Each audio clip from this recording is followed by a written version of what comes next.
BJP MLA Adinarayana రెడ్డిపై MLC Ramasubba Reddy ఆగ్రహం వ్యక్తం చేశారు. తాను వేసిన యార్కర్ బాల్కు ఆదినారాయణ రెడ్డి కాలు విరిగిందని, అందుకే అడ్డదిడ్డంగా మాట్లాడుతున్నారంటూ మండిపడ్డారు. ఆదినారాయణ రెడ్డి తాటాకు చెప్పులకు ఎవరూ భయపడరంటూ హెచ్చరించారు. ఫ్యాక్షన్ను రెచ్చగొట్టే వ్యక్తి ఆదినారాయణ రెడ్డి అంటూ ఆరోపించారు. అధికారం లేకపోతే పిల్లి మాదిరిగా ఆదినారాయణ రెడ్డి తీరు ఉంటుందంటూ సెటైర్లు వేశారు. భూపేష్ రెడ్డిని ఎక్స్ట్రా ప్లేయర్గా మార్చి ఆదినారాయణ రెడ్డి ఆట ఆడుతున్నారంటూ మండిపడ్డారు ఎమ్మెల్సీ రామసుబ్బారెడ్డి. కాబట్టి నీ తరం కాదు, నా దగ్గరికి కూడా ఆడుకుని కూడా రాలేవు, నీ చెంచాలు కూడా రాలేరు.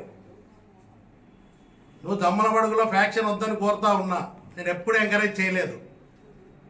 నువ్వు చెప్తే నువ్వేమన్నా భయపడి నువ్వు అడ్డంగా నరుకుతానంటేనో, నీకు కానీ నీ చెంచాగాలకు భయపడి ఇంట్లో కూర్చుంటున్నావు అనుకుంటున్నావా? నువ్వు నీలాంటి చెంచాగాళ్లకు నీ తాటాకు చప్పలకు భయపడి ఇంట్లో కూర్చునేవాని కాదు. మీరు ప్రజలకు ఇచ్చిన వాగ్దానాలను నెరవేర్చేంత వరకు నీలాంటి వాళ్ళని లెక్కే చేయను. నేను వస్తా, ప్రజల పక్షాన ధైర్యంగా నేను ప్రశ్నిస్తా, ప్రజలకు అండగా ఉంటా. అదేవిధంగా నువ్వు చేసే దౌర్జన్యాలకు ఆదినారాయణ రాజ్యాంగం అమలు చేసేదానికి వీలే కాదు. ఇక్కడ ఏ దాంట్లో కూడా ప్రజల పక్షాన ఉండేదానికి ఎక్కడ తగ్గేదేలే. ఆదినారాయణ రెడ్డి గుర్తుపెట్టుకో.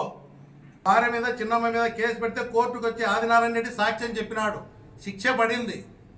అంటే ఆడవాళ్ళతో కూడా రాజకీయం చేయలేక తప్పుడు కేసులు పెట్టి బెదిరించి రాజకీయం చేతగాని రాజకీయాలు చేసిన వ్యక్తి నువ్వు త్రోబాల్ లాంటివాడు, ఎందుకు పనికిరావు. అందరు చేసిన పనులు నేను చేసినా అని చెప్పుకునే జగన్మోహన్ రెడ్డి ముఖ్యమంత్రి అయితేనే ఎక్కడ పారిపోయినావో తెలియదు, రాష్ట్రం విడిచిపెట్టిపోయినావు. నువ్వు అధికారం ఉంటే పుల్లాగా బతుకుతూ ఉంటావు, అధికారం లేకపోతే ఒక పిల్లితో సమానం.